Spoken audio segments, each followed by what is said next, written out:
mulai ya, izin Burong saya mulai. Assalamualaikum warahmatullahi wabarakatuh. Waalaikumsalam warahmatullahi wabarakatuh.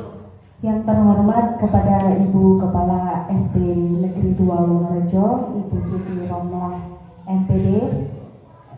Yang terhormat Ibu Nur Anis Khoiriyah SPD selaku CGP Angkatan 10 Kabupaten Malang, dan juga yang saya hormati Bapak Ibu Guru SDN 2 Wonorejo.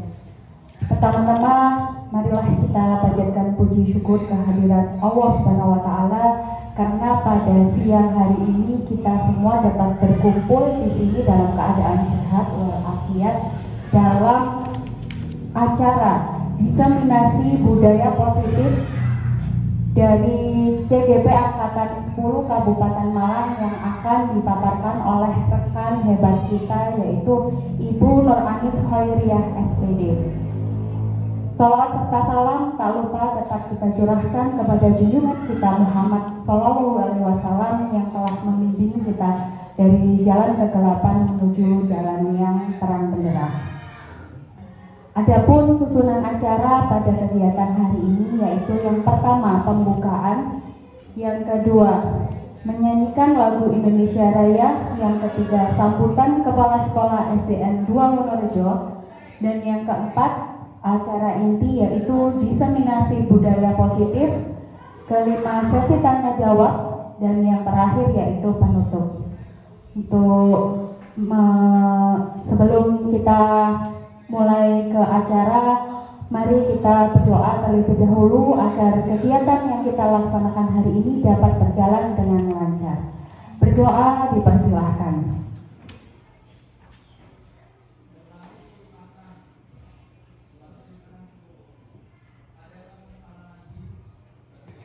Terima kasih. Untuk acara yang kedua yaitu menyanyikan lagu Indonesia Raya, hadirin dimohon berdiri.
Hadirin dimohon duduk kembali.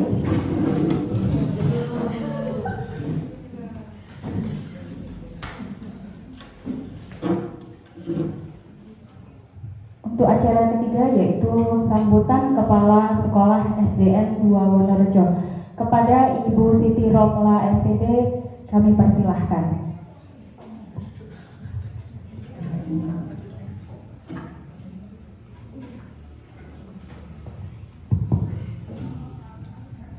Bismillahirrahmanirrahim. Assalamualaikum warahmatullahi wabarakatuh. Yang kami hormati Bapak Ibu Dewan Guru SD Negeri 2 Wonorejo serta adik-adik mahasiswa MSIB yang sangat saya banggakan. Puji syukur kehadirat Allah senantiasa kita ucapkan karena berkah rahmat hidayah serta inayahnya kita dapat melaksanakan kegiatan diseminasi pada siang hari ini.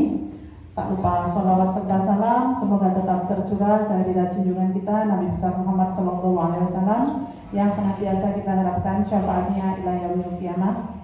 Bapak Ibu, salah satu dari tugas calon guru penggerak selama masa pendidikan guru penggerak salah satunya adalah diseminasi. Mungkin bertanya-tanya, apa sih diseminasi itu? Diseminasi adalah menularkan pengetahuan serta keterampilan di lingkungan kerjanya masing-masing. Syukur-syukur kalau nanti akan meluas dampaknya ke selain SD kita. Alhamdulillah di kesempatan kali ini kita punya calon guru penggerak yang hebat yang akan bersiap dan bersedia selalu mendeseminasikan apa yang telah diperoleh selama pembelajaran baik itu daring maupun luring. Nah, saya berharap banyak kepada panjenengan semua, panjenengan akan menuai wawasan dan keterampilan. Bagaimana nanti? Oh ya, adik-adik MSIB juga kan calon guru sepertinya ya. Nanti Mbak Silvi bisa menuai wawasan dari sini, keterampilan bagaimana seorang guru. Ini lintas mata pelajaran, lintas jenjang, dan berlaku untuk semua guru ketika melaksanakan tugas profesionalnya di tempat kerja masing-masing, khususnya di kelasnya. Nah, diseminasi ini adalah kesempatan panjenengan untuk bertanya apabila kurang paham. Di sana nanti akan belajar banyak bagaimana Bapak Ibu menciptakan disiplin positif di lingkungan kelas, di lingkungan sekolah. Bagaimana Bapak Ibu akan memahami kebutuhan-kebutuhan peserta didik, kebutuhan-kebutuhan utama dari peserta didik. Karena setiap manusia punya kebutuhan dasar yang memang harus dipenuhi dalam rangka mempertahankan hidup dan kehidupannya. Selain itu, Bapak Ibu nanti bisa belajar banyak tentang cara menyelesaikan masalah antar siswa dengan guru, antar wali murid, antar rekan sejawat tanpa harus gontok-gontokan. Ada itu nanti caranya. Dan tipsnya akan dibagi. Satu lagi yang tidak kalah pentingnya adalah bagaimana kita bisa memandang diri kita sebagai apa, menempatkan posisi diri kita sebagai guru di depan peserta didik kita. Saya berharap banyak panjenengan semua akan terdampak dari ilmu yang telah beliau-beliau peroleh di pendidikan guru penggerak. Bukannya saya itu waduh guru penggerak yang dijok-joknya, tidak. Karena ini adalah pekerjaan kita sehari-hari yang menuntut kita untuk menentukan sikap, menentukan posisi diri kita, dan bagaimana kita dapat menentukan keputusan yang terbaik dalam mencari solusi dan menyelesaikan masalah yang mungkin timbul dalam pembelajaran sehari-hari selama kita berdinas. Selamat belajar Bapak Ibu, saya ucapkan terima kasih kepada Bu Anis. Oh ya, satu lagi titipan saya, nanti diseminasi ini tidak hanya berhenti pada budaya positif, tapi Bu Anis dan Bu Putri nanti bisa mendiseminasikan hal-hal yang lain. Contohnya cara ini menyusun apa Bu Anis? Bagja ini, sebelum Bagja prakarsa perubahan, khususnya di kelas masing-masing. Sehingga ilmunya tidak hanya berhenti pada panjenengan sendiri, tapi dapat tertular ke Bapak Ibu guru yang lain. Minimal panjenengan tahu, oh sakjane kudune ngene gitu. Insya Allah Bapak Ibu banyak manfaat yang kita peroleh. Mohon maaf bila ada salah tutur kata. Wassalamualaikum warahmatullahi wabarakatuh.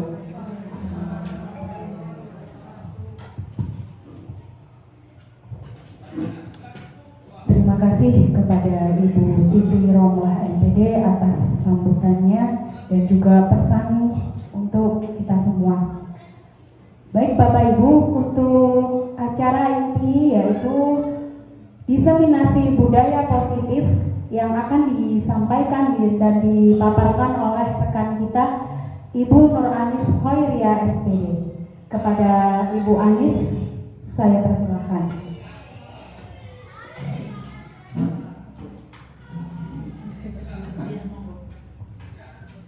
Mohon izin saya berdiri. Assalamualaikum warahmatullahi wabarakatuh. Ya, sepertinya sudah lelah ya Bapak Ibu semuanya. Boleh kita ice breaking tipis-tipis ya. Kalau saya mengucapkan selamat pagi, tepuk 2 kali di kiri. Ya. Kalau selamat siang, tepuk 2 kali di kanan. Kalau selamat malam, tepuknya setengah penuh, jadi nggak sampai bunyi. Bisa dicoba ya. Selamat pagi, selamat siang, selamat malam, selamat pagi, selamat pagi, selamat malam, selamat siang. Iya, tepuk tangan untuk Bapak Ibu semuanya. Sedikit bergerak. Assalamualaikum warahmatullahi wabarakatuh. Boleh minta cakepnya ya Bapak Ibu ya. Jalan-jalan di pagi hari, membawa bekal sekotak nasi. Izinkan saya berbagi melalui kegiatan diseminasi. Ya, sebelumnya pertama-tama saya mengucapkan terima kasih kepada Ibu Kepala Sekolah dan juga Bapak Ibu Dewan Guru yang telah meluangkan waktunya untuk kegiatan diseminasi ini. Yang berikutnya saya mohon maaf, di sini bukan karena saya yang lebih tahu, tetapi di sini saya hanya ingin berbagi, kita sharing ya, izinkan saya sharing dengan Bapak Ibu sekalian. Siapa tahu nanti ada yang lebih tahu atau berpengalaman dengan saya, nanti kita bisa mendiskusikannya bersama-sama. Di kesempatan kali ini saya ingin mendiseminasikan budaya positif, di mana nanti ada beberapa konsep inti, ada kurang lebih 6 konsep inti. Yang pertama yaitu disiplin positif dan nilai kebajikan universal. Yang kedua, teori motivasi, hukuman dan penghargaan serta restitusi. Yang ketiga, keyakinan kelas. Yang keempat, kebutuhan dasar manusia. Yang kelima, 5 posisi kontrol. Dan yang keenam adalah segitiga restitusi. Saya yakin Bapak Ibu sudah sering mendengar apa yang sudah atau akan saya sampaikan berikut ini. Sebelumnya mari kita mengawali dengan pertanyaan ini.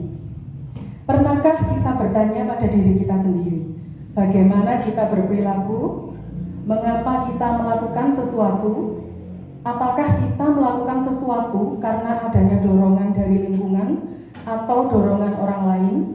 Misalnya, apakah untuk menghindari hukuman, untuk mendapatkan senyuman atau pujian dari orang lain, atau untuk mendapatkan uang, atau untuk alasan lain? Sebagai contoh, kita berangkat ke sekolah, kita datang menjumpai murid-murid kita. Nah, kita tanya dalam diri kita sendiri, Bapak Ibu, apa motivasi kita datang ke sekolah? Mungkin ada yang mau berbagi dengan saya? Satu orang mungkin, biar tidak ngantuk. Bu Rosi, ketika datang ke sekolah, apa alasan utama Bu Rosi datang ke sekolah? Memenuhi tanggung jawab. Ada lagi yang lain? Bapak Ibu? Ya, karena pekerjaan ya, tuntutan pekerjaan. Ada lagi yang lain? Senang bertemu dengan anak-anak. Ada lagi? Senang bertemu dengan anak-anak, kangen melihat tingkah lakunya gitu ya. Jadi banyak sekali hal-hal yang mendorong kita untuk melakukan sesuatu. Nah, saya ingin sedikit mengaitkan antara disiplin dengan apa yang kita lakukan atau melakukan sesuatu. Apakah disiplin itu? Ada yang tahu? Bapak Ibu? Apakah disiplin itu? Kita sering menggembor-gemborkan disiplin, iya harus disiplin. Disiplin waktu, disiplin apa melaksanakan tugas, tapi disiplin itu sendiri apa? Ada yang tahu? Oh iya, silakan. Kesadaran seseorang untuk melaksanakan satu komitmen. Iya, kesadaran seseorang untuk melaksanakan satu komitmen. Bagus sekali, boleh kita beri aplaus untuk Ibu Kepala Sekolah kita ya. Iya, Selama ini kita identik mengaitkan disiplin itu dengan sesuatu kewajiban, tanggung jawab, tata tertib, kalau tidak melaksanakan akan mendapatkan hukuman. Nah, itu disiplin yang dikaitkan dengan hal-hal ketidaknyamanan atau hukuman, itu sebenarnya bukan maksud dari disiplin itu sendiri. Kira-kira apakah disiplin itu? Saya menyuplik sedikit kutipan dari statement Ki Hajar Dewantara, yaitu di mana ada kemerdekaan, disitulah harus ada disiplin yang kuat. Sungguh pun disiplin itu bersifat self-disiplin, yaitu kita sendiri yang mewajibkan kita dengan sekeras-kerasnya. Tetapi jika itu sama saja, mungkin maksudnya jika kita tidak dapat melaksanakannya, sebab jikalau kita tidak cakap, kita tidak mampu melakukannya, melakukan self-disiplin, wajiblah penguasa lain yang mendisiplinkan diri kita. Dan peraturan demikian itu harus ada di dalam suasana yang merdeka. Selama ini kalau kita melaksanakan disiplin itu kita tertekan atau tidak, Bapak Ibu? Bisa jadi. Ya, tertekan, banyak yang tertekan ya. Nah, sangat tertekan. Oke, kita lanjut biar sedikit ada pencerahan. Nah, dari Dian Gosen, disiplin itu berasal dari bahasa Latin disiplin yang artinya belajar. Dari kata disciple artinya murid atau pengikut. Disiplin diri dapat membuat seseorang menggali potensinya menuju kepada tujuan mulia, sesuatu yang dihargai dan bermakna. Disiplin diri adalah bagaimana cara kita mengontrol diri dan bagaimana menguasai diri untuk memilih tindakan yang mengacu pada nilai-nilai yang kita hargai agar tercapai tujuan yang mulia yang kita inginkan. Jadi sebenarnya maksud dari disiplin adalah itu, ya. Kita ingin mewujudkan nilai-nilai kebajikan dan itu datangnya dari diri kita sendiri. Selanjutnya,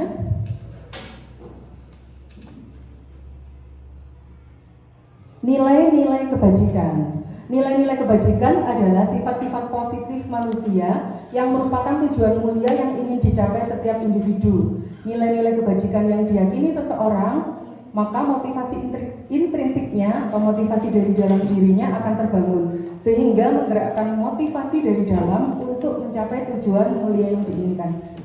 Next.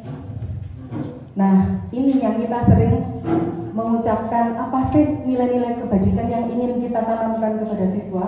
Nilai-nilai kebajikan itu bersifat universal atau umum atau menyeluruh. Contohnya, nilai-nilai kebajikan yang ingin dicapai setiap anak Indonesia adalah profil pelajar Pancasila.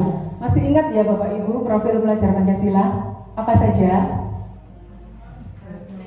Pelajar Pancasila yang pertama, beriman dan bertakwa pada Tuhan Yang Esa dan berakhlak mulia, berkebinekaan global, gotong royong mandiri, kreatif dan bernalar kritis. Boleh beri tepuk tangan untuk Bapak Ibu semua.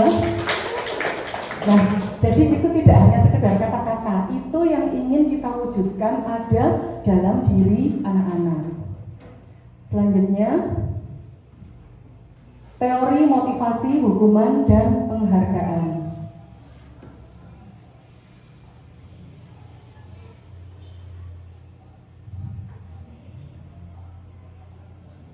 Nah, ini ya Bapak Ibu, motivasi. Ada 3 motivasi perilaku manusia.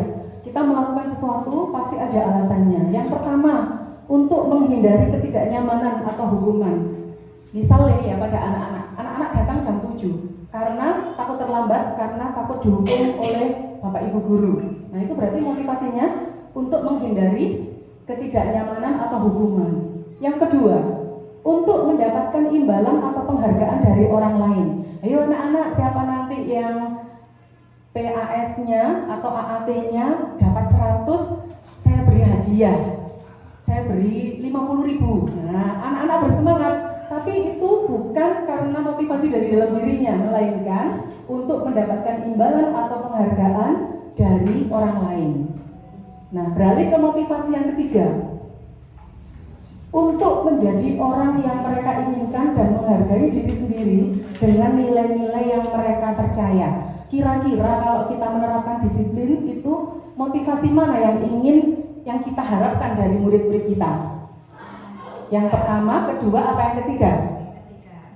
Nah, itu PR-nya yang berat. Jadi, untuk menjadi orang yang mereka inginkan dan menghargai diri sendiri dengan nilai-nilai yang mereka percaya. Next. Hukuman atau konsekuensi. Mungkin ada yang mau bacakan biar tidak ngantuk. Bu Rosi. Biar tidak ngantuk.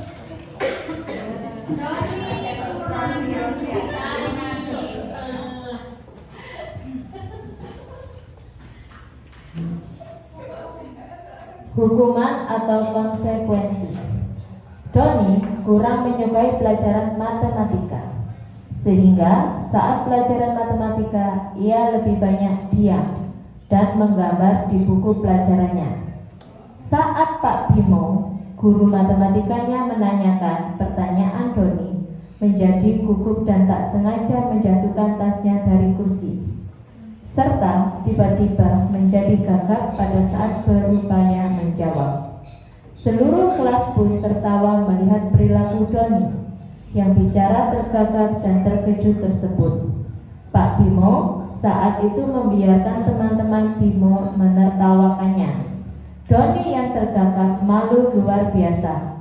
Malah Pak Bimo minta Doni maju ke depan dan berdiri di depan kelas sambil menunjuk hidungnya karena tidak bisa menjawab pertanyaan. Seluruh kelas menjadi gaduh dan anak-anak pun tertawa melihat Doni di depan kelas memegang ujung hidungnya. Ya, terima kasih Bu. Tepuk tangan untuk guru kelas 1. Ya, berarti masih motivasi yang kedua ya tadi ya, perilakunya untuk mendapatkan. Ya, baik, dari skenario yang kita baca tadi Bapak Ibu, ada kondisi di mana murid yang tidak menyukai pelajaran matematika karena dia tidak bisa, akhirnya dia asik dengan dunianya sendiri. Lalu ketika dia tidak bisa menjawab, ada hukuman yang diberikan oleh Pak Bimo selaku gurunya. Menurut Bapak Ibu bagaimana seperti itu? Apakah hukuman itu layak untuk diberikan kepada murid-murid kita? Tergantung. Ya, gimana Pak? Tergantung. Kalau pada kasus itu bagaimana Pak? Gimana Pak Joni? Konsekuensi dan hukuman harus selalu diterapkan. Itu dulu kondisi. Ya.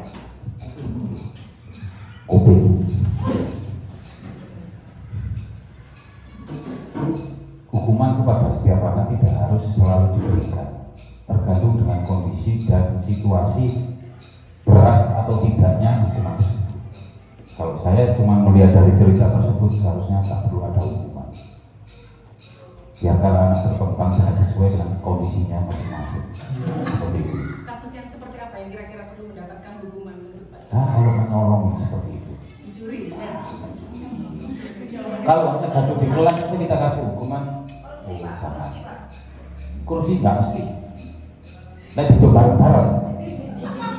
Ya, terima kasih ya.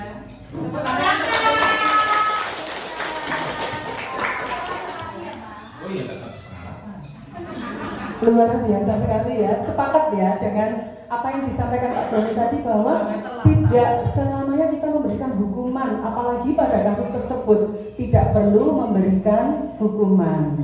Selanjutnya, nah ini ada perbedaan antara hukuman, konsekuensi, dan restitusi. Dulu kita sudah pernah belajar ya mana yang termasuk hukuman, restitusi, dan konsekuensi.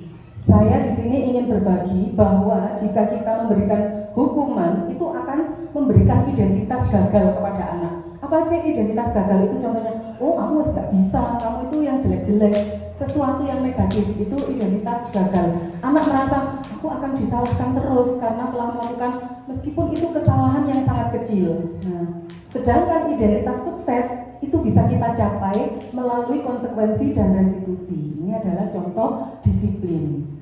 Ya, perbedaannya hukuman itu sesuatu yang menyakitkan terjadi. Contoh, ada siswa kita yang terlambat, harusnya masuk jam 7, dianya datang jam 7 lebih 15 atau jam 7 lebih 30 bahkan. Ayo kamu lari keliling lapangan, tidak boleh pakai sepatu. Nah, itu namanya hukuman. Nah, kemudian konsekuensi. Konsekuensi adalah sesuatu yang harus terjadi. Misal, seorang anak lupa membawa ballpoint. Ya sudah, kalau kamu lupa membawa ballpoint, kamu berarti nulisnya pakai pensil sekarang. Nah, itu adalah konsekuensi. Sedangkan restitusi. Restitusi itu merupakan pilihan. Lebih detailnya nanti akan kita pelajari tentang restitusi ini. Nah, di identitas gagal atau hukuman itu mengakibatkan rasa tidak nyaman untuk murid. Tidak nyaman untuk murid atau anak untuk jangka waktu panjang. Sedangkan konsekuensi mengakibatkan rasa tidak nyaman untuk murid atau anak, tetapi dalam jangka waktu yang pendek. Kemudian restitusi itu akan menguatkan untuk anak atau untuk murid. Hukuman, korban mendapatkan keadilan. Sedangkan konsekuensi, korban bisa diabaikan, dan restitusi, korban mendapat ganti. Apa nanti maksudnya mendapat ganti? Jadi korban atau pelaku itu tidak merasa tersakiti, ya, tidak merasa tersakiti, dia bisa kembali ke komunitasnya bisa dengan baik. Kemudian, jika mendapatkan hukuman, murid atau anak akan tersakiti. Jika melaksanakan konsekuensi, murid atau anak dibuat tidak nyaman. Jika dilaksanakan dengan restitusi, murid akan mendapatkan penguatan. Lalu, jika hukuman akan menyebabkan perilaku pasif atau agresif meningkat. Anak yang pendiam, jika dihukum, dia akan semakin diam.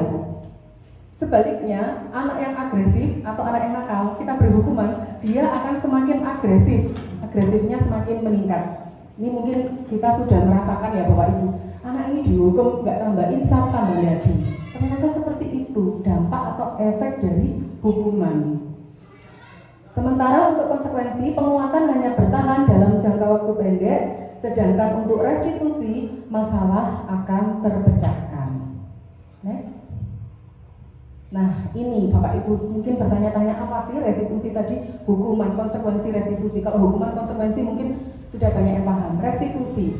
Restitusi adalah proses menciptakan kondisi bagi murid untuk memperbaiki kesalahan mereka, sehingga mereka bisa kembali pada kelompok mereka dengan karakter yang lebih kuat. Yang tadinya anak ini suka mengganggu temannya, setelah diberikan restitusi, dia akan kembali ke temannya dan tidak ingin lagi melakukan kegiatan mengganggu temannya. Bagaimana caranya? Nanti ada. Restitusi merupakan proses kolaboratif yang mengajarkan murid untuk mencari solusi untuk masalah mereka sendiri. Jadi kalau ada murid yang bersalah, bukan gurunya yang menyelesaikan masalah, kamu harus ini, kamu harus itu. Nanti kita akan mengajak mereka untuk mencari solusi bersama dan membantu murid berpikir tentang apa yang mereka inginkan dan bagaimana mereka harus memperlakukan orang lain.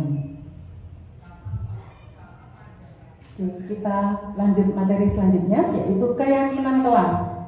Bapak Ibu mungkin sudah sering menerapkan keyakinan kelas, tapi masih belum tahu ini benar nggak sih keyakinan kelas yang saya buat. Keyakinan sama peraturan itu sama atau beda Bapak Ibu? Peraturan kelas sama keyakinan kelas sama atau beda? Beda. Bedanya di mana?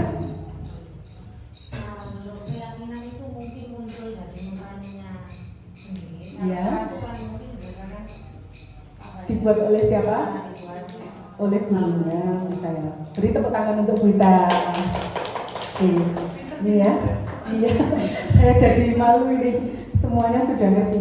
Keyakinan kelas lebih bersifat abstrak, tidak terlihat ya, daripada peraturan yang lebih rinci dan konkret. Misalnya tata tertib atau peraturan sekolah kelas berbunyi, jika datang ke sekolah memakai pakaian seragam lengkap, tidak boleh memakai perhiasan yang berlebihan. Seperti itu kan ada ya biasanya dipasang. Nah, itu ada kata tidak-tidaknya kan? Tidak boleh ini, tidak boleh itu. Benar nggak Bapak Ibu? Nah, selanjutnya bedanya ya ini ya, keyakinan kelas berupa pernyataan-pernyataan universal, pernyataan yang umum yang menyeluruh. Sebentar, pernyataan keyakinan kelas dibuat dalam bentuk positif. Nah, jadi kalimatnya positif, tidak boleh ini, tidak, bukan negatif ya Mak.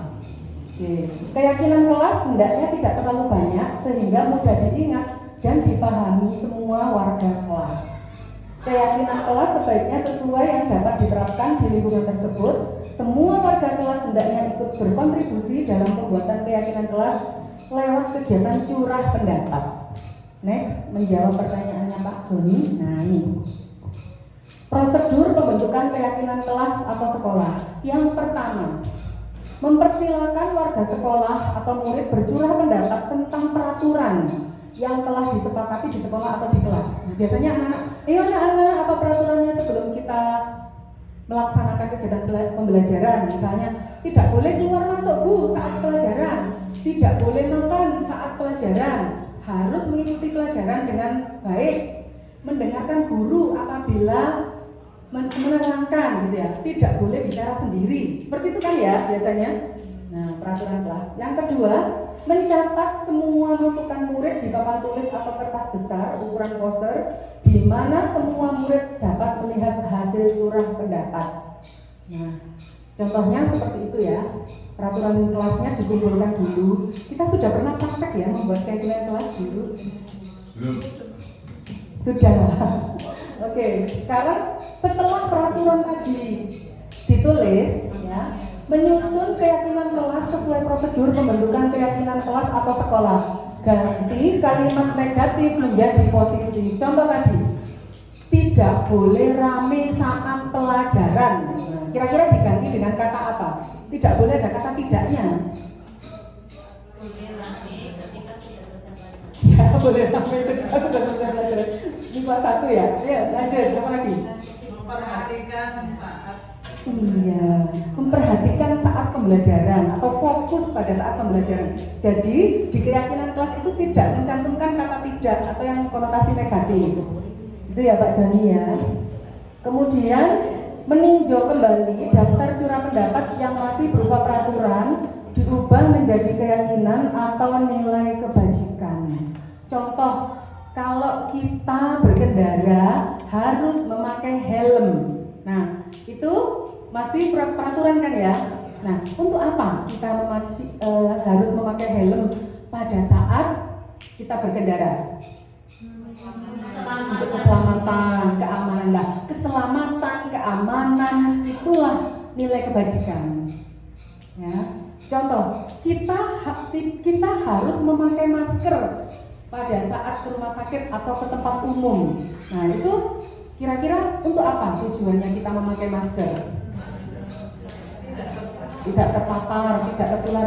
Berarti untuk kalau tidak tertular, tidak terpapar itu masih berupa peraturan atau keyakinan. Tapi kalau sudah masih berupa peraturan ya. Kalau keyakinannya itu berarti keselamatan, kesehatan. Nah, seperti itu. Lanjut. Maaf sebentar, yang nomor berapa tadi? Kita sudah sampai langkah yang ke next slide. Nah, kita sudah sampai langkah yang ke-4 ya. Meninjau kembali daftar curah pendapat yang masih berupa peraturan diubah menjadi keyakinan atau nilai kebajikan. Setelah tadi berubah menjadi keyakinan atau nilai kebajikan, kita meninjau ulang keyakinan kelas. Sebaiknya tidak terlalu banyak. Jadi keyakinan kelas itu sekitar 3 atau 7 prinsip atau keyakinan saja, itu idealnya.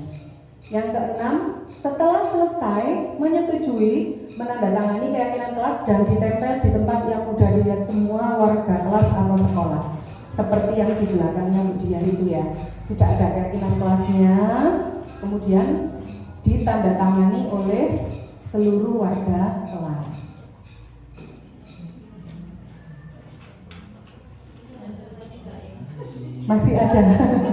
Masih ada lagi ya. Kebutuhan dasar manusia. Nah, ada yang bisa membacakan 5 kebutuhan dasar manusia? Bersih. Ya, ayo. Bu Nuni, 5 kebutuhan dasar manusia. Nomor 1, uang. Nah, itu prioritasnya.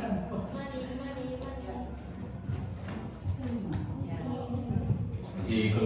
Kebutuhan dasar manusia ada 5. 1. bertahan hidup, 2 kasih sayang, 3 kebebasan, 4 kesenangan, yang kelima penguasaan.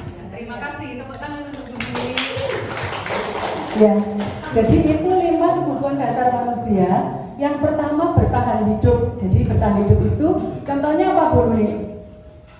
Supaya kita bisa bertahan hidup.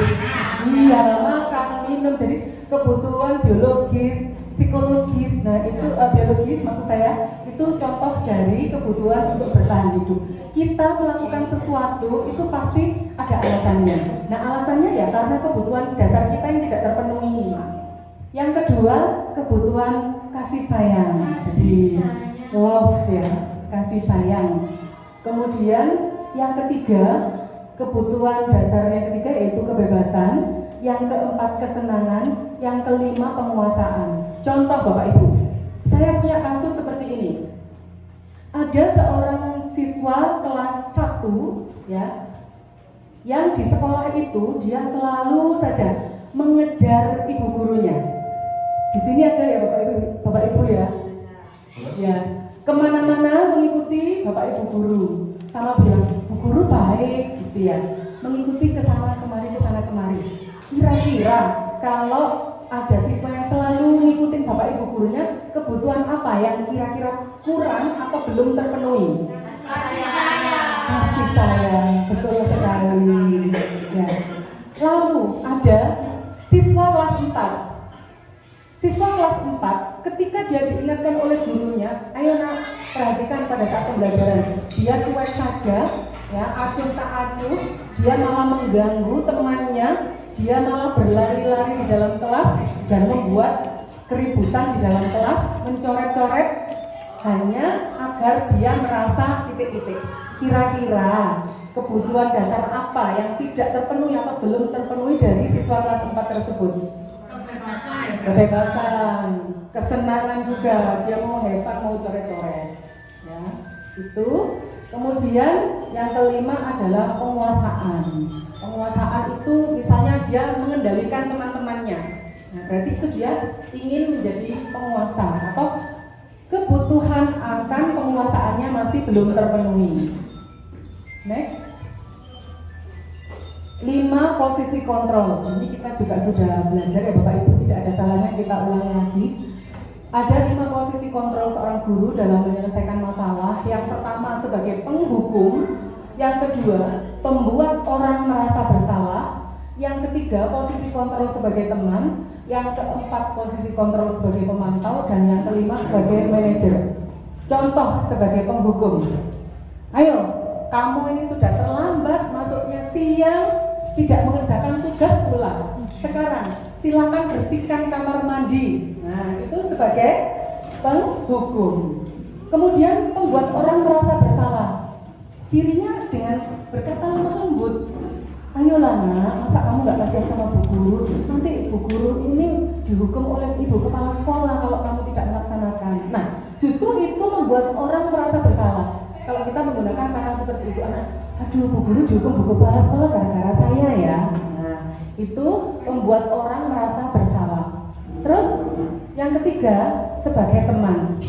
Ya, sebagai teman, gimana sih kamu kok tidak bisa mengerjakan ini? Ayo dikerjakan ya, dikerjakan. Nah, bahasanya seperti bestie, ya, seperti teman.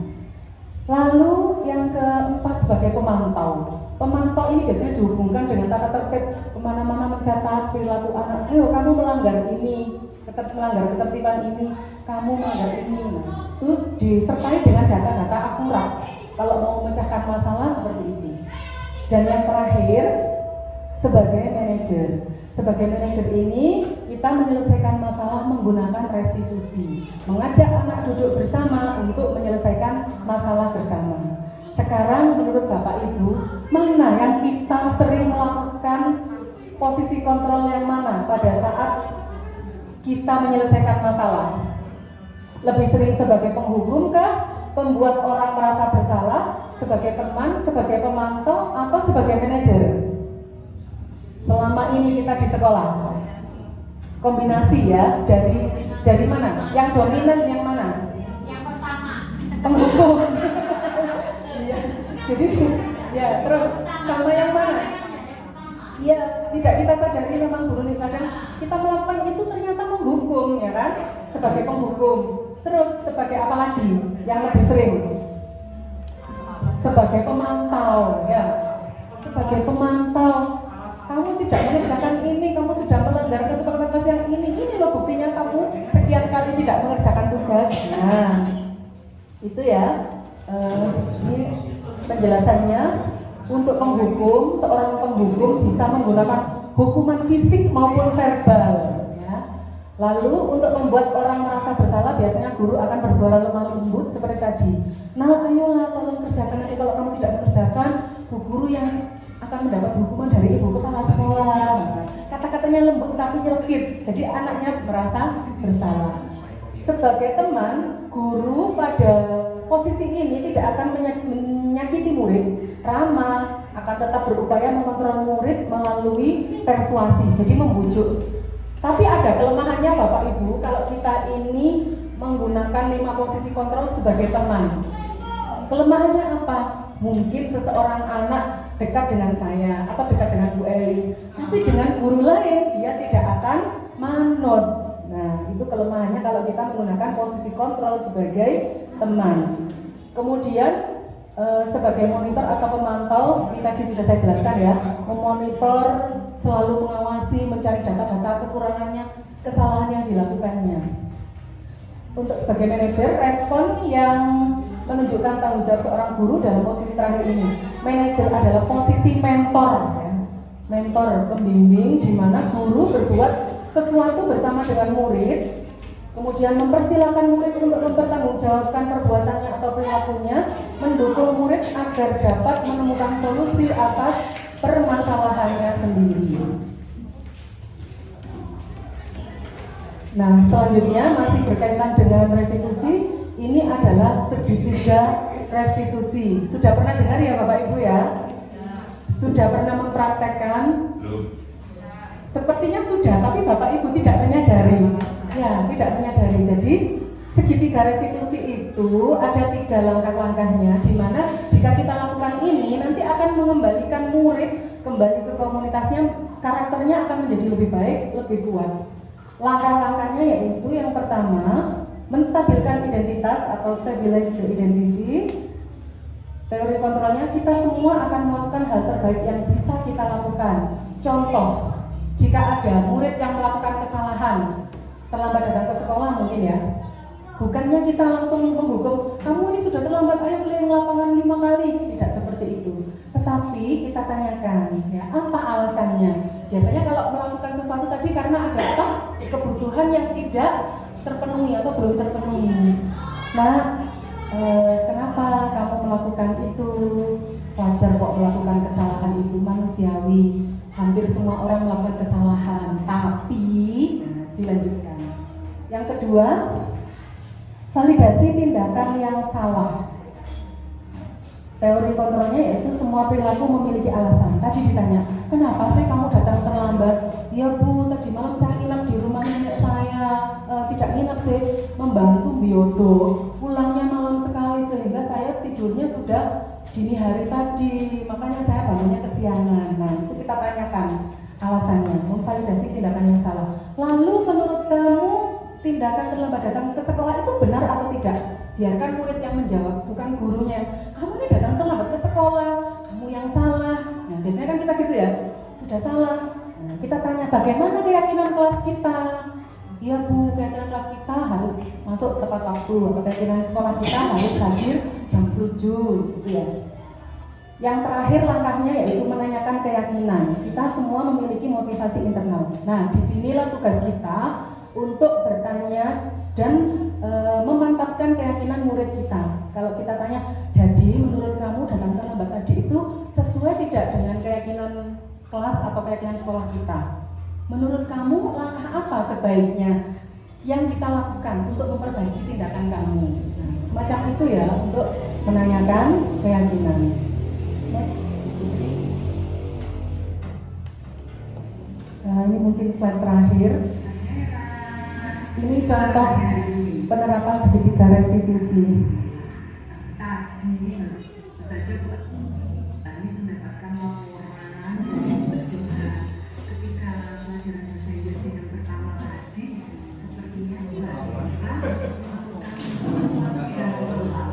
Ini kejadian nyata ya, Pak Johan nggak tahu.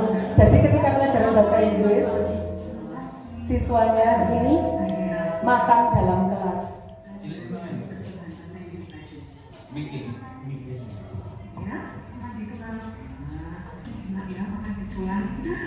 Menurut Mbak Hera, itu suatu kesalahan atau wajar saja, biasa saja? Sama ya, karena kita itu manusia, tidak jarang melakukan kesalahan. Jadi pada kesempatan kali ini kita berbicara baik-baik untuk mencari solusi atau pemecahan dari Jadi kita masih belajar ya Bapak Ibu, sama-sama belajar yang tadinya dari hukuman atau konsekuensi kita arahkan ke restitusi. gitu ya. Tapi Pak Hera tahu tidak apa keyakinan kelas atau kesepakatan kelas kita pada saat pelajaran? Iya, kita tidak makan di kelas dan juga fokus pada saat pelajaran. Terus menurut Mbak Hera, Ini tidak ada skenario-nya ya. Jadi anaknya menjawab berdasarkan improvisasinya sendiri. menurut kamu bagaimana cara meraih? Ya, jadi intinya setelah kita melakukan segitiga restitusi, anak diarahkan untuk meyakini